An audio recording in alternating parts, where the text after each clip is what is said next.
이 고린도전서, 고린도 교회 첫 번째 보낸 편지를 마무리하는 이 서신의 끝 인사, 권면하고 있는 말씀의 내용인데, 오늘 본문에서 깨어 믿음에 굳게 서서 남자답게 강건하라 이렇게 권면하고 있고, 그리고 너희 모든 일을 사랑으로 행하라고 말하고 있습니다. 이 성경에서 남자답게 강건하라 이렇게 말씀했을 때에는 체육관이나 헬스장에 다니면서 몸짱을 만들라는 말일까요? 그런 의미로 주신 말씀은 아니고, 이제 하나님의 일을 감당하는 이런 교회의 중심 일꾼으로서 아주 대범하게 하나님 일할 수 있는 이런 강건한 자가 되도록 권면하고 있습니다. 세상에서는 이제 남자답게 강건하라 하면은 막 몸짱 만들려고 하는데, 성경에서는 그런 방향이 아닌 지금 어려운 시대에 교회를 책임지고 있는, 앞서 헌신하고 있는 이런 자들에게 영적으로 강건해질 것을 말씀하고 있습니다. 왜냐하면 사사기에 왜 하나님이 우리나라를 이렇게, 우리 하나님인데 국가가 어려운가, 왜 이방인들에게 이렇게 압제당해야 되는가 하면서 좀 볼멘 소리를 하는 이런 사람들도 있는 것을 보게 되는데, 초대교회 당시에도 하나님이 계시면 왜 교회가 이렇게 어려움 당하고 성도들이 계속 핍박당하지 하고 불평하는 사람들이 생겨날 수 있는 그런 시대에 지금 복음을 전하고 있습니다. 이런 때에 믿음이 약해서 막 흔들리는 이런 사람들처럼 같이 흔들려 버리면 안 되기 때문에, 그들을 감싸고 위로하고 격려하기 위해서는 남자답게 강건해져야 할 것을 말하고 있습니다. 고린도전서 16장 8절 이하에 보면, 내가 오순절까지 에베소에 머물려 함은 내게 광대하고 유효한 문이 열렸으나 대적하는 자가 많음이라. 지금 에베소에서 오순절 절기 때까지 머물려고 하는데, 지금 광대하고 유효한 문이 열려 있다고 말하고 있습니다. 이렇게 믿으려고 하는 사람, 믿고자 하는 사람, 마음을 열어서 받아들이려고 하는 사람이 많은데, 또 한편으로는 또 대적하는 자들도 많다고 말합니다. 뭔가 막 하려고 하면 꼭 방해하는 사람도 같이 또 열심을 내가지고 열심히 방해하는 자들이 생겨나기 때문에, 이런 때일수록 교회에 딱 이제 중심을 잡고 끌어갈 수 있는 이런 믿음을 갖추기 위해서 믿음에 굳게 서서, 깨어 굳게 서서 남자답게 강건해야 될 것을 권면하고 있고, 이런 사람이 교회에서 중심으로 헌신해야 교회가 위기 때에 든든히 서간다는 것을 말해주고 있습니다. 이 대적하는 자가 많게 되면 앞장서서 나서서 일하고자 하는 사람들이 줄어들게 되어집니다. 꼭 앞선 사람들이 더 많은 핍박을 받고 방해를 받기 때문에 이제 나서서 헌신하기보다는 뒤에서 조용히 믿으려고 하는 사람들이 많아지는데, 이런 때에 남자답게 강건하게 되어져서 이끌어가도록 권면하고 있고, 이런 사람들이 그 어려운 시대에 필요한 찾는 일꾼임을 말해주고 있습니다. 이 남자답게 강건하라고 해서 막 거칠고 또 큰 일만 감당할 수 있는 이런 것은 있고, 세밀한 부분은 잘 못하는 그런 의미로 강건하라고 한 것은 아닙니다. 바로 14절에 연결되어져서 너희 모든 일을 사랑으로 행하라고 말하고 있습니다. 곧 남자답게 강건하면서도 사랑으로 행하는 자, 모든 일을 사랑으로 행하는 자여서 남자다움과 사랑으로 행하는 세심함이 같이 곁들어질 때에 교회를 교회답게 잘 이끌어갈 수 있는 일꾼이 되어진다는 것을 말해주고 있습니다. 교회가 영향력 있게 활동하면서 하나님의 일을 진행해 갈 때는 바로 이런 일꾼들이 절실하게 필요하다는 것을 말해주고 있고, 이럴 때에 죽어가는 영혼들을 살릴 수 있고, 또 또 흔들리는 자들을 바로잡아 줄 수 있는 이런 은혜가 있게 되어지기 때문에 강건함과 사랑으로 섬기는 이런 것이 같이 곁들여져야 할 것을 말해주고 있습니다. 사회에서는 다양한 부분에 다양한 일에서 남자다운 사람, 또 정치적으로 끌고 갈 만한 이런 인물들을 계속 찾고 있습니다. 또 사회에서는 이런 사람들이 유명하고 사소한 일, 가정일 조금 부족해도 또 큰일 할 만한 사람이니까 괜찮다고 잘한다고 이렇게 밀어줄 수 있는데, 교회 안에서는 큰 일만 감당해도 되는 것이 아니고 이렇게 사랑으로 섬겨서 세밀한 부분까지 또 다독일 수 있는, 섬길 수 있는 이런 모습으로 교회의 섬김의 일꾼이 되어져야 할 것을 말하고 있습니다. 이어서 15절 말씀에서는 형제들아 스데바나의 집은 곧 아가야의 첫 열매여 또 성도 섬기기로 작정한 줄을 너희가 아는지라 내가 너희를 권하노니 하면서 스데바나의 집을 소개하고 있는데, 그들은 아가야에서 맺은 첫 열매라고 말하고 있습니다. 처음 신앙의 첫 열매가 변함없이 또 이끌어가고 섬기게 되면 교회 중심 일꾼으로 서 있게 되어지고, 그 일꾼에 감동되어져서 많은 이들이 주께 돌아오게 되어집니다. 이렇게 스데바나의 집은 아가야, 곧 고린도 교회가 속한 아가야 지역의 첫 열매였고, 이제 그 열매로 이렇게 교회들에게 바울 사도가 편지를 보내면서 권면을 하고 있습니다. 이렇게 첫 열매가 되어진 자답게 그들이 마음 먹고 있는 자세를 보면 또 성도 섬기기로 뭐 했습니까? 작정한 줄을 너희가 아는지라. 아예 그냥 성도 섬기기로 작정해버린 자, 자기 이성만 챙기고 내 일만 잘하면 되고 나만 잘 먹고 잘 살고 여유 있으면 돼. 보통은 개인주의로 흘러버리면 이렇게 가버리기가 쉽고, 요즘 시대일수록 이 방향으로 많이 가고 있는데, 하나님의 집에 첫사람의 첫 열매답게 성도 섬기기로 작정해가지고 열심히 섬긴다고 말하고 있습니다.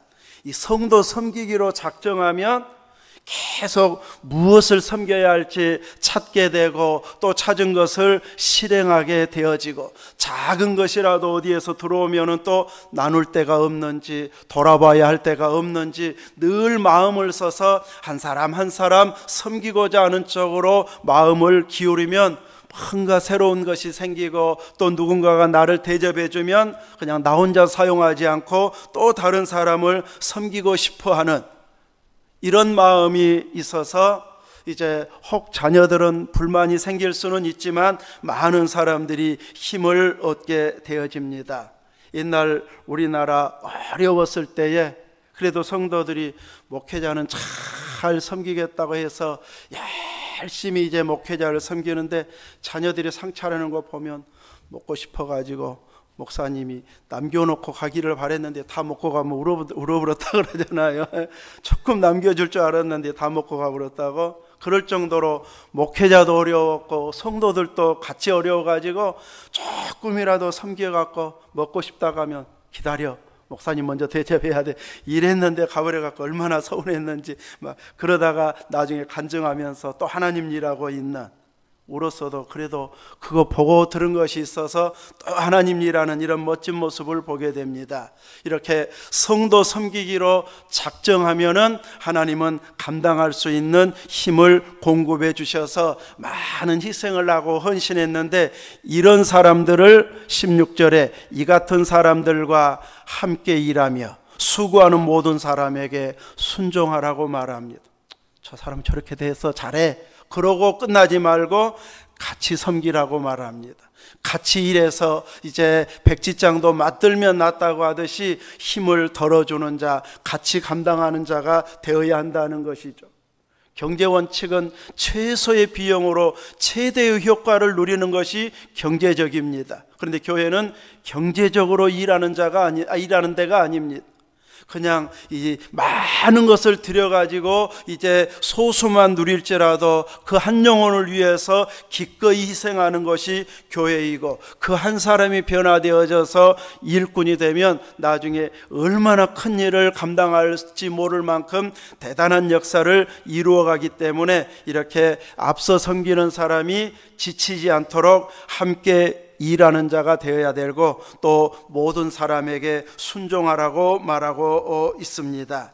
이렇게 귀한 일꾼들을 알아주는 것, 힘이 되어주면은 더 열심을 내고 또 그런 일꾼들이 계속 세워지기 때문에 격려 차원에서 순종하게 하고 있습니다. 또 17절에서는 내가 스데바나와 부두나도와 아가이고가 온 것을 기뻐하노니 그들이 너희의 부족한 것을 채웠음이라. 아가야에서 또 바울 사도가 사역하는 데까지 스데바나도 부두나도도 또 아가이고도 와가지고 이렇게 이 고린도 교회의 부족함을 채워주는 이런 모습들을 보면서 또 바울 사도가 큰 힘을 얻었다, 이렇게 말씀하고 있습니다. 또 이 당시에 이 편지를 보낼 때는 바울 사도는 에베소에서 사역하고 있었기 때문에 아마 그곳까지도 와가지고 또 격려해주고 힘이 되어주는 이런 힘이 되어주면서 너희의 부족한 것을 채워주었다고 말하고 있습니다. 교회의 부족한 면이 보이면 비판하기 좋고 흉보기 좋아하는 사람들은 금방 입에서 오르내리는 흉보는 것들이 되어지는데, 신실하게 하나님의 일을 하는 중심 일꾼들은 그 부족한 부분을 보고 채워주는 역할을 하고 있는 것을 보게 됩니다. 바울 사도가 사역에도 이런 신실한 일꾼들이 와서 보면 부족한 면들이 보이게 되어 있습니다. 섬기는 데 부족하든지 헌신하는 데 부족하든지 새로운 사람들에 대해주는 것에 부족하든지 부족한 면이 있었을 때에 이들이 잠시 찾아왔겠지만 그 잠시 찾아와서 손님으로 있는 것이 아니고 너희의 부족한 것을 채워주는 역할을 이들이 했다고 말하고 있습니다. 이렇게 부족함을 채워준 이런 사람들을 18절에서는 알아주라고 말하고 있습니다. 때로는 뭔가 대우까지는 아니어도 알아주기만 해도 힘이 되고 격려가 되어집니다. 이제 이 정도 헌신하는 일꾼들이면 알아주든지 알아주지 않든지 주님만 알아주면 되지 하면서 기쁘게 헌신할 정도의 수준이지만, 그래도 바울 사도는 성도들을 향해서 이왕이면 알아주도록 권면하고 있습니다. 알아준 것만으로도 그 믿음에, 알아준 사람의 믿음도 나중에는 같이 성장할 만큼 이제 성숙한 자가 되어지기 때문에, 처음에는 알아주고 격려했다가 그 일은 나도 할 수 있겠네 하면서 나중에는 자기 일로 여기면서 부족함을 채워주는 역할을 하기 때문에 점점 모두가 같이 성장하는 이런 일꾼이 되어지기 때문에 알아주도록 권면하고 있습니다. 19절 이하에서는 이제 아시아의 교회들이 너희에게 문안한다. 고린도 교회를 향해서 아시아의 교회들이 문안한다고 말해주고 있습니다. 교회가 점점 성장해서 나중에는 막 이 분파가 생길 만큼 어지러운 부분은 있지만, 작은 교회에서는 이렇게 막 분파가 생길 만큼 세력 다툼은 하지 않습니다. 그만큼 커졌다는 증거고, 서로 잘해보겠다고 하는 열심히 나중에는 약점 잡고 꼬투리 잡고 공격하다가 보면 분파가 되어버리는데, 이제 아시아의 많은 교회들이 도전이 될 만큼, 그래서 문안하고 있는 이런 교회가 되어졌음을 안다면 이제 뜨끔해가지고 우리 조심해야 되겠구나, 우리가 분파가 생기면 많은 교회들이 또 가슴 아파하겠구나 하면서 여러 교회들이 문안한다고 하면은 얼른 또 행동에 조심을 기하고 서로를 배려함으로 인해서 더 교회다운 공동체를 만들어갈 수 있는 계기가 되게 하고 있습니다. 그러면서 아굴라와 브리스가 부부의 집에 있는 교회가 주 안에서 너희에게 간절히 문안한다고 말하고 있습니다. 이들은 바울 사도가 가는 곳곳마다 같이 협력 사역하는 귀한 선교 동역자들이었습니다. 오늘 본문에서도 그 집에서 이렇게 교회가 주 안에서 세워져 있는 것을 보여주고, 그들도 바울 편지를 보고 이제 자기들 안부도 전해주라고 이렇게 부탁해서 함께 교회를 격려하고 있습니다. 모임 장소를 허락한다고 하는 것 결코 쉬운 일은 아닙니다. 요즘에 각 교회에서 새로 이제 성도들이 와도 주소까지는 안 가르쳐 주대요. 이 젊은 분들은 주소를 어디 아파트라고는 말하는데 몇 동 몇 호까지는 안 가르쳐 준다는 거예요. 그래서 아직은 신방은 안 받고 싶고 교회만 열심히 다니겠습니다. 이렇게 이제 개인주의로 흐르고 터치받는 것을 좋아하지 않는, 특히 코로나 이후에 조금 바뀐 이런 모습을 젊은 세대에서 보여주고 있습니다. 한번 누군가가 온다면 뭐부터 해야 돼요? 청소부터 해. 다 못 치우니까 한 방에다 다 몰아 넣어놓고, 우리 친구 목사님은 속도 모르고 문 딱 열어봐 본다고 그래갖고 절대 못 열게 한데 막 열어봐 본다고 이제 그래가지고 이제 다 정리하게 하는 이런 모습도 있고, 남편들은 신방을 자주 했으면 좋겠습니다. 집안이 달라져요. 막 이런다고 이제 이 이야기도 하는 것을 들어보는데, 그만큼 손님이 오면 넓은 집일수록 막 더 반들반들하게 하고 또 막 정리까지 해요. 우리 교회에서 모일 때도 저도 한동안 월요일 날이나 화요일 날 아침은 전체 청소를 막 했는데, 요즘은 이제 지쳐갖고 그러려냐고 이제 막 요즘은 잘 안 해버려요. 그래서 비가 온 뒤에 막 발자국이 나면 그때는 하고, 또 그 어지간하면 밖에만 청소 한번 딱 해놓고 이제 밖에만 깨끗해가지고 안에까지 누가 자세히 들여다보랴 하면서 이제 밖에만 하는 이런 경우도 있는데, 다 모임 끝나고 가면은 다시 또 정리하느라고 30분, 1시간 다 뒷정리하고, 그러고 말씀 좀 보다가 이제 11시 반쯤 가서 이제 설교 원고, 새벽 설교 원고 잡고, 그러다가 어떤 날은 못 가불고, 아무튼 새벽 기도 못 간 그 다음날 저녁에는 정말 편하더라고요.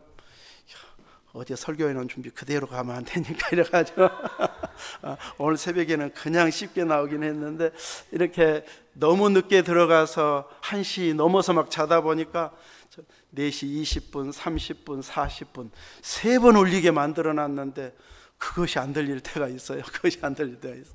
자, 이렇게 우리들은 누군가가 오고 간다면 막 미리 준비해야 될 거, 나중 정리해야 될 거, 이런 일들이 개인적으로 또 남기 때문에 얼른 모든 이들이 오고 갈 수 있는 장소로 제공한다는 것은 쉽지가 않습니다.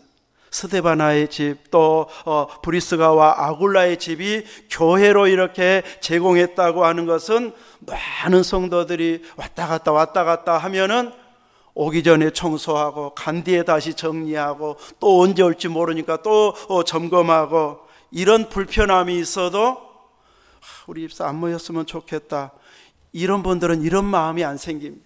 한 영혼이라도 더 전도하려고, 더 열심히 나오게 하려고 어떻게 하면 편리를 봐주고 잘 대접할까, 이러다가 보면 신기하게 대접할 것이 있도록 하나님은 또 계속해서 채워주시는 이런 은혜를 경험하기 때문에, 섬김의 은혜를 경험한 사람은 계속 대접하려고 하고, 뭔가 생기면 또 대접하고 싶고 또 대접하고 싶고. 엊그제도 우리 장로님 통해서 어느 집사님이 포도 이제 한 상자를 가져오셨는데, 그때 하필 또 방산교회 방문, 사모님이 수술하고 아주 얼른 회복이 안 돼서 이제 산포하고 같이 우리 가서 식사 전에 한번 대접했더니, 이번에는 이제 우리 대접한다고 오라고 해서 가는 날이었는데, 이거 들고 갑시다 해가지고 또 가서 또 같이 나누고 하긴 했는데, 이렇게 어디 가려고 하면 뭐 사가려고 했는데 미리 또 예비해 주시는 이런 경험을 하다 보면 섬기는 막 재미가 생겨납니다. 그래서 우리 집 귀찮으니까 이제 다른 집서 모입시다, 이렇게 하기보다는 하나님 주신 은혜를 아는 사람들은 계속해서 섬기려고 하게 되어집니다. 바울 사도는 이런 교회들을 성도들로 하여금 알아주도록 문안하라, 또 문안한다, 서로 주거니 받거니 문안 인사를 나누게 하고 있습니다. 그리고 이제 마지막 친필로 너희에게 문안한다 하면서 22절에 만일 누구든지 주를 사랑하지 아니하면 저주를 받을지어다. 얼마나 주님에 대한 확신, 또 주님을 사랑하는 자들에게 주시는 복과 대적하는 자들에게 오는 심판을 분명하게 알기 때문에 주를 사랑하지 아니하는 자는 저주를 받을지어다. 이 말은 저주받으라는 말일까요? 주님을 사랑하라는 말, 믿으라는 말을 이런 식으로 강조하고 있습니다. 그리고 나서 우리 주여 오시옵소서. 어떤 분들은 이 부분은 해석 안 하고 아람어 그대로 놔뒀으면 좋겠다, 이런 분들도 있습니다. 아람어로는 무엇일까요? 마라나타, 마라나타. 주 예수여 오시옵소서, 우리 주여 오시옵소서. 마라나타, 주님 오시기를 고대하는 재림신앙으로 충만해 있기를 원하는 이 마라나타를 바울 사도가 마지막으로 권면하면서 축복하고 편지를 마무리하고 있습니다. 우리의 신앙도 누군가를 더 잘 섬기고 더 많은 영혼들에게 복음을 전하는 이유는 바로 마라나타의 신앙 때문입니다. 곧 오실 그 주님을 맞이할 수 있기를 위해서, 그때 흠없이 주님의 신부로 단장하기 위해서 우리는 마라나타의 신앙을 가지고 철저한 믿음의 길을 걸어가야 할 것입니다. 우리 90세가 넘으신 분들은 잘하면 10년 안에 예수님 만나고, 안 그러면 20년이나 30년 더 가버릴 수도 있는데 더 가면 좀 그러겠죠. 아무튼 10년 안에 만날 수도 있고, 그 전에 예수님 재림하시면 더 빨리 만날 수도 있고, 먼 훗날 재림에도 아무튼 저부터 시작하면 30, 40년 안에 다 우리는 예수님을 만나게 되어 있습니다. 재림 안에도 만나게 되어 있어요. 그런데 건강하고 왕성하게 활동하면서 열심히 주님 일하다가 만날 수 있는 건강한 시절은 그렇게 많지는 않아요. 많지는 않아요. 우리 박금래 권사님 보듯이 마당에 걷다가 그냥 넘어지면 나이 들면은 고관절이 나가서 이제는 못 오게 되고, 또 인지 능력이 조금씩 떨어지니까 믿고 혼자 가서 사십시오 하고 자녀들이 못 믿으니까 모시고 있고, 이러다 보면 항상 지금이 그래도 조금 더 낫다 생각하고 지금 열심히 내야지 나중에 더 좋아지면 하고 미루지 말고, 주님 다시 오셨을 때에 그때 오히려 내가 아팠을 때 한 번이라도 더 나가고 한마디라도 더 기도하려고 애썼더니 미나리 작업도 아니고 무안까지 일 다닐 때보다 상급이 그때가 더 많았네, 그러고 깜짝 놀랄지도 모릅니다. 지금 잘 단장하고 어서 오시옵소서 하고 주님 맞이할 준비가 철저히 되어 있어서 깨어있게 되어지면 그만큼 주님의 칭찬과 상 받을 일을 많이 하고 있는 것이 되어질 것입니다. 그런데 오늘 본문에서처럼 그것을 행할 수 있는 것을 거창한 일로 막 헌금을 수억해야 된다, 이런 말은 단 한마디도 없습니다. 서로 사랑으로 행하라, 알아주라, 순종하라, 무난하라, 이런 말들로 서로 권면해서 이것이 성도들이 해야 할 일이고 성도의 교제인 것을 말해주고 있습니다. 우리들이 이런 부분들을 내가 해야 할 일로 잘 받아서 서로 격려하면서 함께 교회 생활하는 것이 너무너무 행복하게 느껴질 만큼 위로가 되고 힘이 되고 기도의 힘이 느껴질 만한 아름다운 믿음의 모습이 되어질 수 있기를 주님의 이름으로 축원합니다. 아멘.